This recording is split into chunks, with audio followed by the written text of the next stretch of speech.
Hi, so I'm Charles, this is Tim. Our project is on visualizing variation in Sanskrit text, but hopefully this will also apply to text in different languages.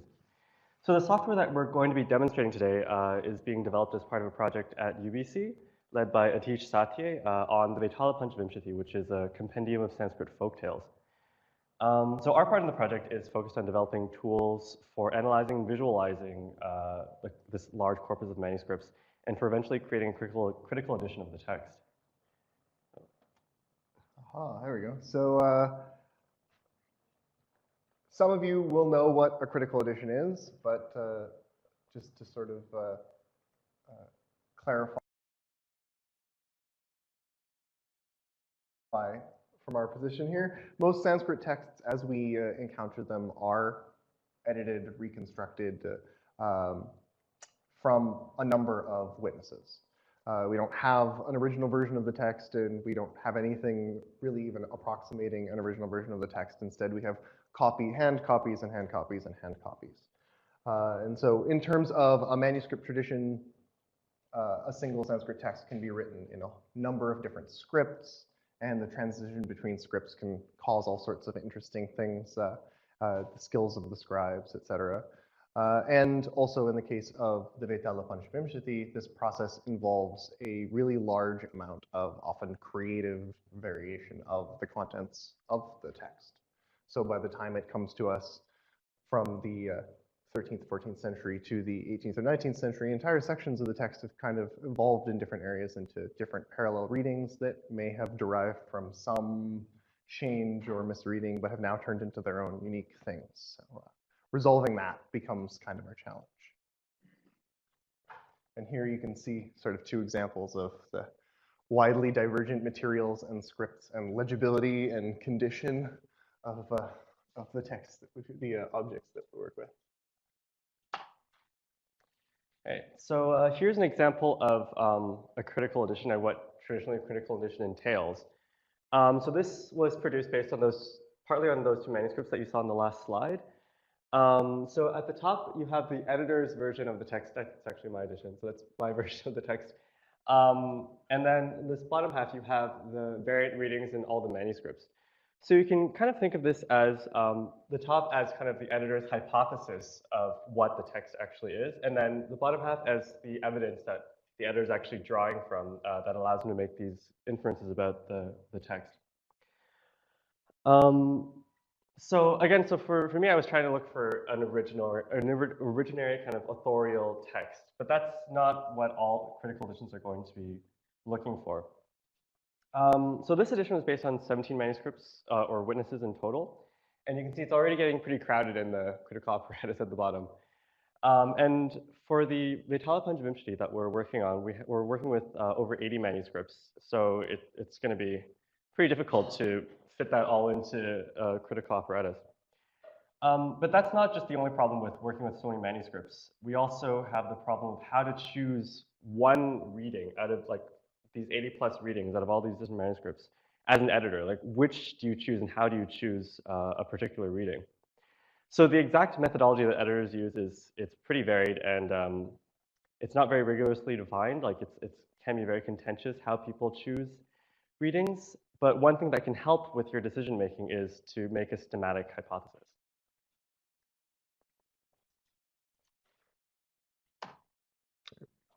So this is a visualization of something approximating a stemma. A stemma is a tree-like representation of the relationship between manuscripts, the sort of family tree of variation. And this is an example of the Vetala Panchavimshati.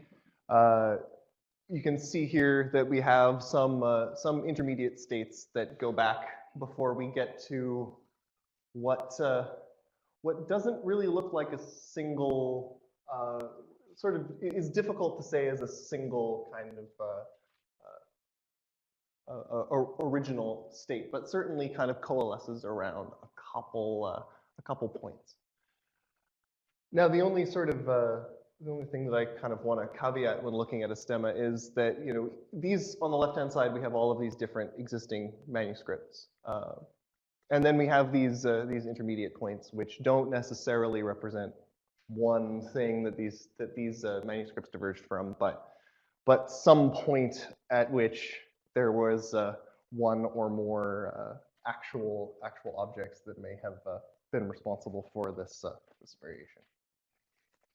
So in order to actually get to something like this that allows us to say what the text looked like at some place or point in time, we actually have to bring all of our materials together and collate them into something that allows us to make these hypotheses. Okay, so as we were saying, like in order to make a stemma, we first have to collate the text. And basically what that means is that we have to align each word in the text of each manuscript and identify where the variations occur. So this is part of a collation of story 17 from the Vital Panchavimshti that Ajish did. So you can see, so each row is reading from one manuscript, so now it's aligned so that each word shows where it varies in whichever manuscript. And some of them you can see are just kind of spelling mistakes. Like for example, here you have grahe, and then one scribe has just written grahe, which is kind of a simple spelling mistake. But here, like in this column, you can see there's actually a lot more variation, and it's meaningful and it's kind of interesting. So the sentence is about this guy called Gunakara, and he's addicted to gambling, and he loses all of his property gambling. And so this adjective is describing his addiction to gambling. And so you can see in the first line, it just says Yutum Karoti. It just simply says he does gamble. He's a gambler. He gambles. And then you get kind of other scribes who've written Dyuta Upahata. He's afflicted by gambling as if it's sort of a disease. And then Dyuta Asakta, he's attached to gambling. And then finally here you have Dyute Paramanipunaha, which I guess would mean that he's just like extremely skilled at gambling. So you get all these kind of different shades of meaning in these different manuscripts. And so if you're trying to kind of recreate an authorial attempt, you kind of lose a lot of this.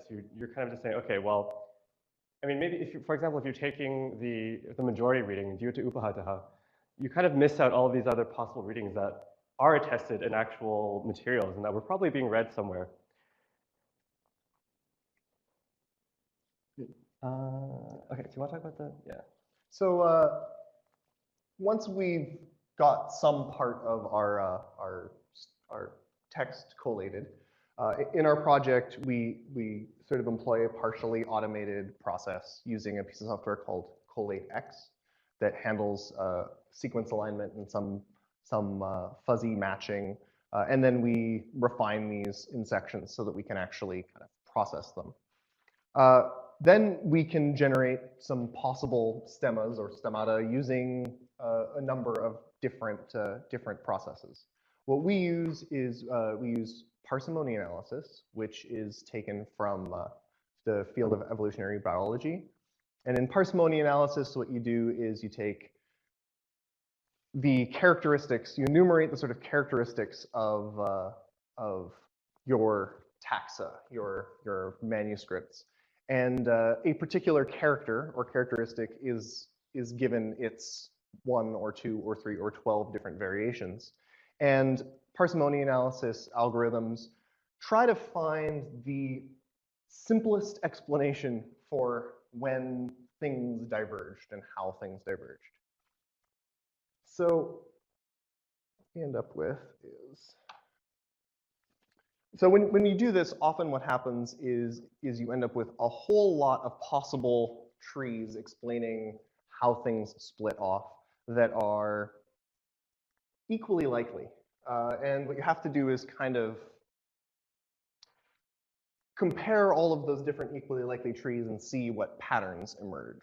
And in this case, this is an example of a hypothetical sort of consensus of all of our differing characteristics from story 17 from a sort of smaller subset of manuscripts that have been kind of more meticulously collated. And you can see that a lot of these points are bifurcations where you have the separation between just two texts. But in a few cases, the difference between 3 different groups, say over on this side here, the difference between 3 of these groups is actually almost identical. So they're presumed to kind of probably have split from a single common place. Talk about the actual text. Yeah. Great. So far we've been talking about critical editing. So we're approaching the manuscripts as carriers of the text, and we're interested in how the text itself varies. But the manuscripts are also interesting as artifacts in and of themselves, and especially in the case of Sanskrit manuscripts, as I mentioned before, like there's a lot of different formats and scripts and orthographies and things like that, and they're all from all different places and different times. So there's a lot of variation in the production of these artifacts. So here you can see this is a rendering of one of our transcriptions of one of the manuscripts of the Metadata Vimshati. So this is where we've transcribed the text, and this is what we've been analyzing so far, like variations in this part. But here we also have a lot of metadata about the manuscript itself. And just, so this is all like encoded in TEI, which Andrew demonstrated, I think, well, we talked about. Yeah, it's all in XML, but we've rendered it in kind of a nice way. So yeah, we talked about the text, and then now we can also start looking at the metadata. So for example, the format of the page, like how large the page is, how many lines per page it is. There are kind of the different languages in it, the different scripts. And here, sometimes we'll also have like an origin, like the Scrabble wrote where it's from. He has a name, and he also wrote who he wrote the manuscript for. So that's there, Bhatta Gopala. So all this information we can kind of use to think about, especially if we think about as a textual tradition with a lot of variant versions that were being read at different times in different places. We can start to use this metadata and correlate it with the variations in our text and start to see what kind of things that we discover. Okay, so we've been calling this the data so far. So this is like the text itself, and this is kind of what we're calling the metadata, so the kind of the geographical, cultural, and scribal context in which these artifacts were produced. Oh, wait, sorry. Yeah, wait, one more. added Sorry, a slide. we added an extra slide because we were talking about VIAF, and we were talking about linked data and orthography. So in our transcription, there were like these little kind of tabs next to the names of people and places, and so we've linked them all to with a VIAF ID. And so, for example, that manuscript was from the Rajasthan Oriental Research Institute, and so we just put a link to its VIAF entry, and it gives like all the different ways you can write the name of this place. And then these are just like a few preferred forms of the name. There's like 38 alternate forms. So like it's quite comprehensive. It's not totally comprehensive, but I mean, it's something that I guess they're working towards. I mean, it's based on bibliographic entries from all these different libraries around the world, I guess. So the actual software that we're going to demo, I think that's our last slide, so we'll exit out of this.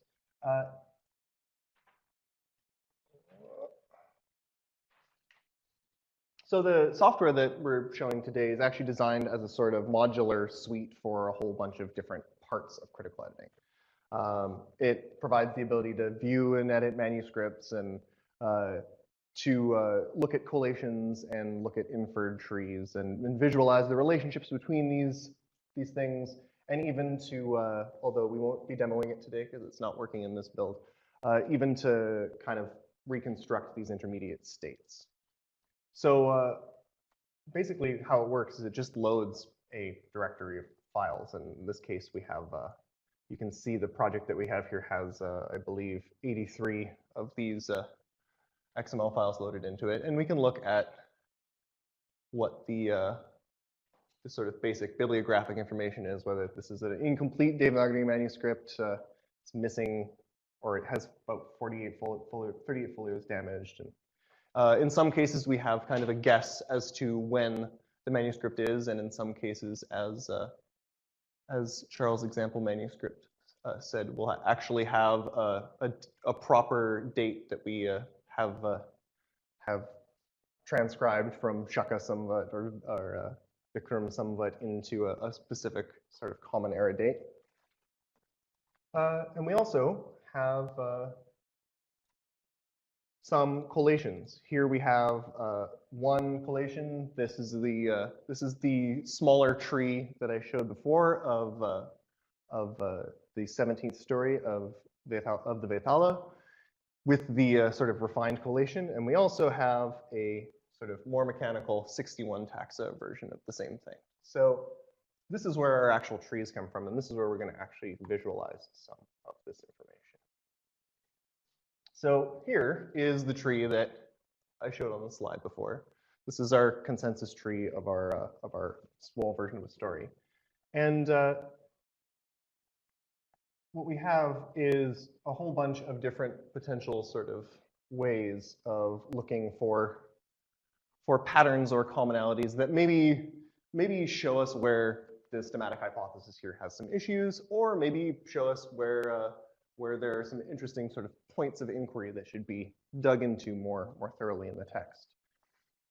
So here, for example, we have these slightly different ways of rendering the author's name, and one of the groups in which this Vallabha authorial name is ascribed is fairly consistent off in the corner.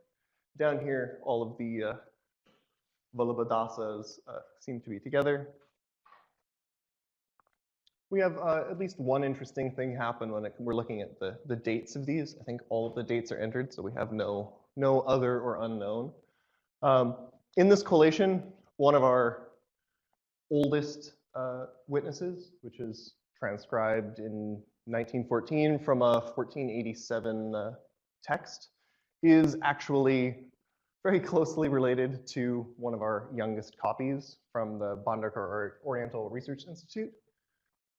So I'm not sure whether this is actually have some. We could always jump over to see, for example, what this particular text has to say. This is a slightly more crude version of the nice layout that Charles showed, which also has not yet working, but very close to working editorial links that allow us to actually encode or update the header or the TEI text in the program as we go. If we jump back to this, we can also look at things like we've been working on trying to generate a good sort of multi-color scale for location, because right now all we have is latitude and longitude, and latitude is actually good enough for showing us which maybe show the bigger tree. Which one of these things? Yeah, I'll switch that in a second. Which one of these manuscripts are in London or Germany, or where's that? In Germany as well. Whereas the rest of these are from northern to southern India. And what we can actually do is the size of this tree with 21 taxa is not completely kind of beyond comprehension, but if we wanted to look for patterns in something bigger, we may actually start to find that something like this is definitely much harder to determine any potentially interesting meaning from right off the bat. So here we can see some variation in the title. I believe one or two of these might just be data entry issues. We can definitely still see our kind of authorial variation floating in certain areas. With dates, here again we have some quite old and quite new manuscripts that seem close to each other. We also have this OIB 25804, a fairly old manuscript that actually seems to find itself further down the sort of historical development of it. And then here you can sort of see there's some groupings of texts generally from the same place that seem to be really close to each other, but you can see that we have a pretty heavily distributed North to South Indian manuscript tradition without any really obvious, without any really obvious groupings. Maybe a couple of these locations seem to have kind of a particular set of schemes. So very few in this case. Oh, there should be a paper, but I believe it's hiding under there. And again, we have a pretty, this is not particularly informative, but we do have these two standout kind of Nandi Nagari palm leaf texts.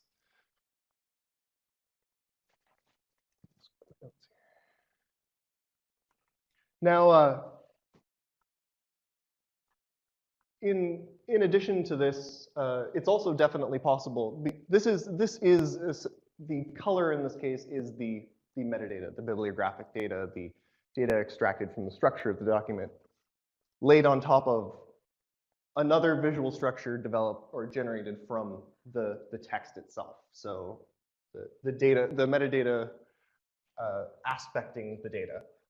It is also definitely in the cards to be able to walk through, for example, that collation and see where certain variations appear on the tree, to see if you maybe have direct conflicts, or to see how everything looks.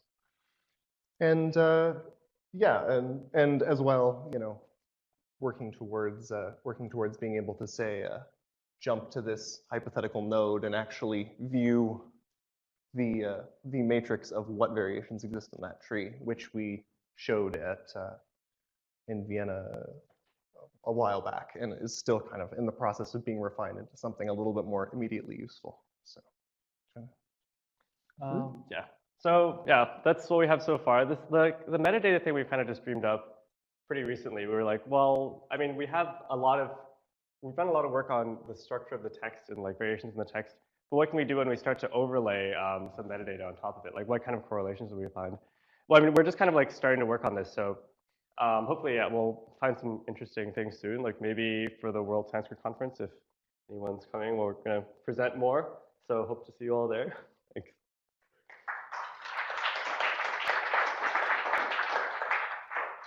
Okay, so before we switch to our next presentation from Yigal on Pundit, I want to see if you have any questions for Charles and Tim.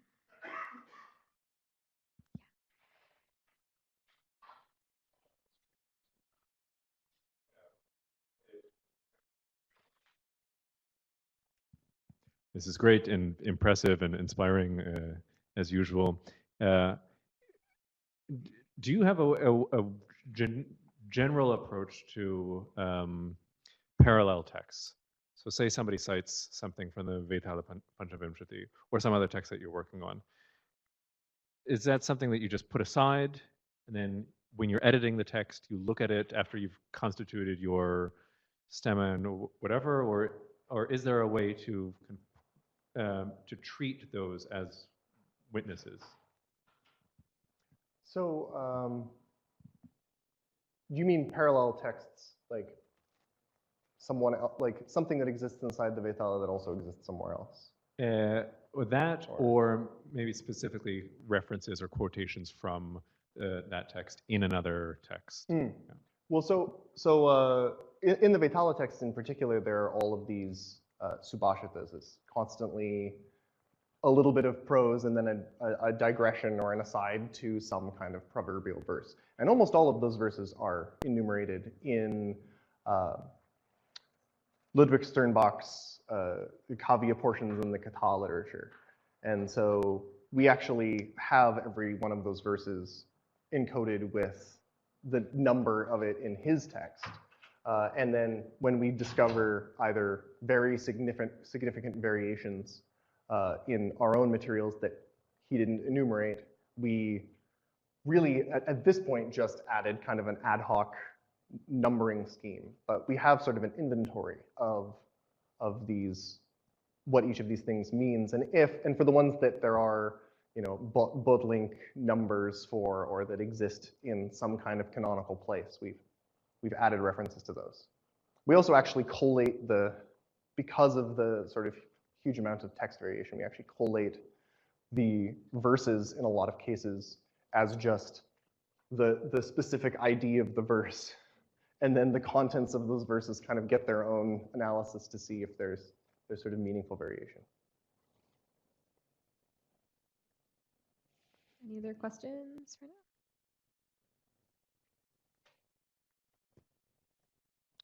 All right, excellent. Thank you all very much.